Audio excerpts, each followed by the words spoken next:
IUI, IVF இரண்டுக்குமான difference என்னன்னு பார்க்கலாம் வாங்க. IUIனா ஒரு பெண்மணிக்கு கருமுட்டை வளர்வதற்கான மாத்திரைகள் கொடுத்தோ இல்லை மருந்துகள் போட்டோ கருமுட்டையை வளர்த்து அது நல்ல சைஸ் வரும்போது அது ரிலீஸ் ஆகிறதுக்கான இன்ஜெக்ஷன்ஸ் போட்டு விட்டு அவரோட கணவரோட விந்தணுக்களையோ அல்லது தானமாக பெற்ற விந்தணுக்களையோ அந்த கர்ப்பப்பைக்குள்ள செலுத்தி விடுவதன் பெயர் தான் IUI.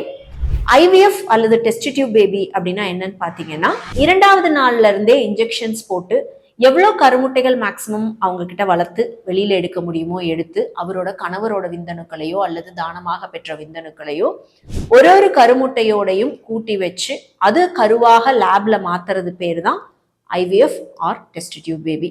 IUI is less invasive and cheaper.